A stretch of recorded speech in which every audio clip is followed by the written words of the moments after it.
Hi guys, and welcome to the 10th episode of Kent Walks.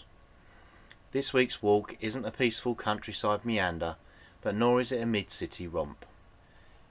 We're never very far from a high-speed road and the noise that comes with it, but there's plenty of greenery and a decent climb, but more importantly, visits part of the Medway megaliths and their stories. Parking is in a lay-by on the Rochester Road between Alresford and Bluebell Hill Village.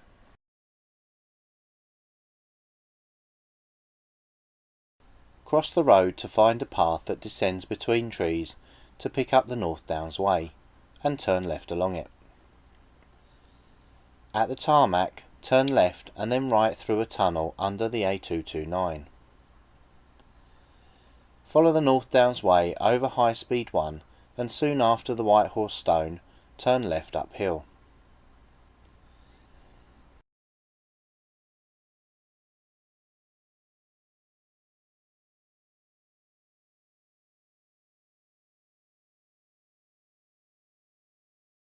When you enter a field, turn right and after 100 metres, turn left across the field towards the end of Bell Lane.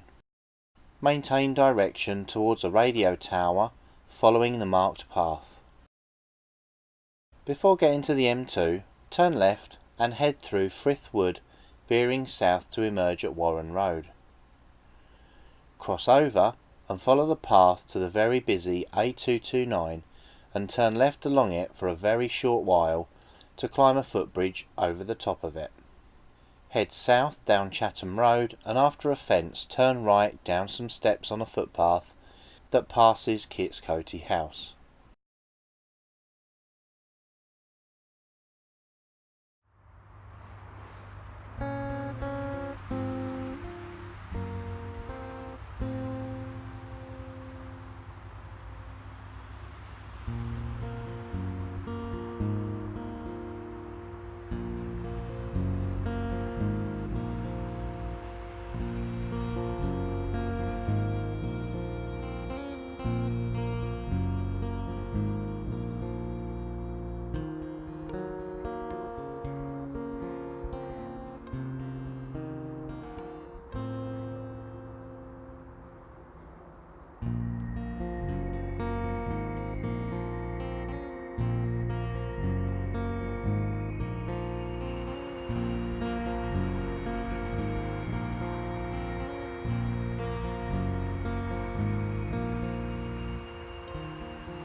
It is thought that the White Horse Stone is where Horser's horse, a white stallion, reared up on the stone, which is where the Kent emblem originated.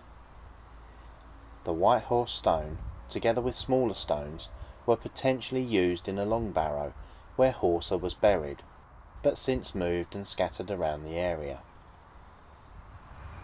The stone is a sacred place for Odinists, and people have travelled from around the world to make oaths, get married, and to scatter the ashes of loved ones. The stone is looked after by Odinic rite members known as the Guardians of the White Horse Stone. So the White Horse Stone, along with Kit's Coty house, which we'll be visiting near the end of the walk, are part of the Medway megaliths. But what are these stones, and where are the others? Well, the word megalith is derived from ancient Greek, megas meaning great, and lithos meaning stone. Now the Medway megaliths are a group of naturally formed sarsen stones used as Neolithic chambered long barrows and monuments located in the lower valley of the River Medway.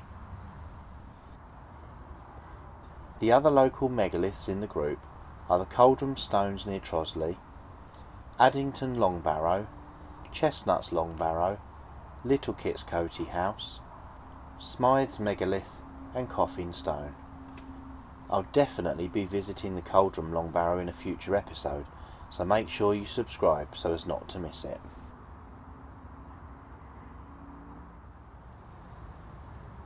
Okay, so it's 5th century England, and Vortigern, King of the Britons, requested that Anglo-Saxons under Germanic leaders Hengist and Horsa settle on the Isle of Thanet.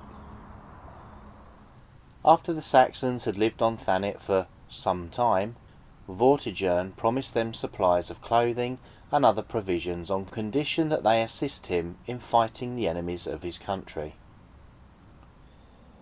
As the Saxons increased in number, the Britons were unable to adhere to their side of the agreement, and informed the settlers that their assistance was no longer required and they should return home. Hengist prepared a feast, inviting Vortigern and his officers, and during the festivities he and his daughter served the guests plenty of wine and ale, so that they became intoxicated and were a bit worse for wear.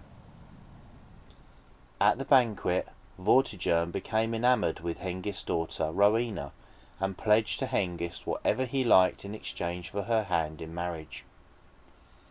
Hengist demanded Kent, and Vortigern agreed. Rowena was presented to Vortigern, and he quickly fell deeply in love. Hengist insisted he would now be both his father and adviser, and with Vortigern's approval, Hengist sent for his son and his brother, and built an army to fight against the Scots, conquering many Scottish regions. Vortigern, in the meantime, had upset the Bishop of Auxerre, and gone into hiding. Vortigern's first son, Vortimer, engaged Hengist, his brother Horsa, and their men in battle, and drove them back to Thanet.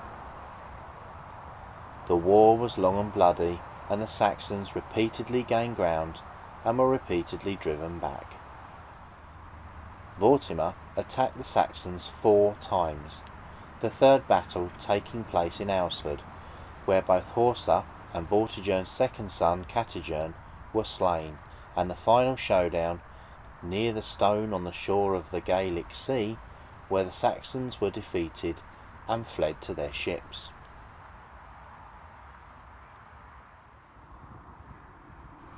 Whilst I don't want every walk to be about ghosts and unexplained sightings, there are some walks where these stories just have to be told, and the Phantom Hitchhiker of Bluebell Hill is probably one of them, and has even made the national press.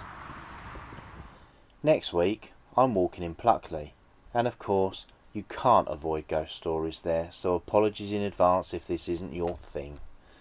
Anyway, back to the A229. The spectral image of a young lady with blonde hair is regularly being reported by drivers standing by the side of the road trying to hitch a lift, and some have even stopped for her. Bad mistake. Some reports claim the girl throws herself in front of the slowing vehicle, while others report she transforms into an old hag.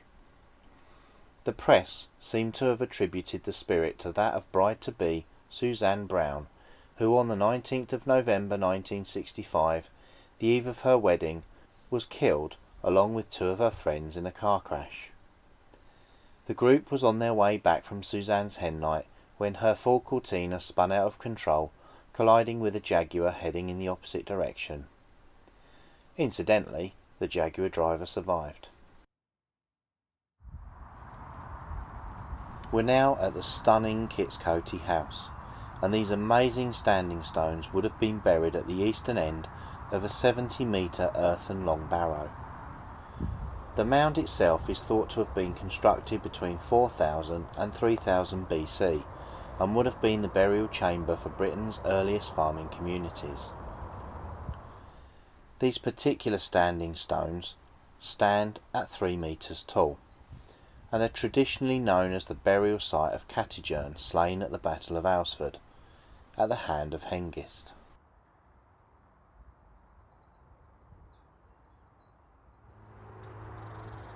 Well, that's another Kent adventure under the belt. Next week, like I said, we'll be visiting England's most haunted village, Pluckley. Please consider subscribing and keep on walking.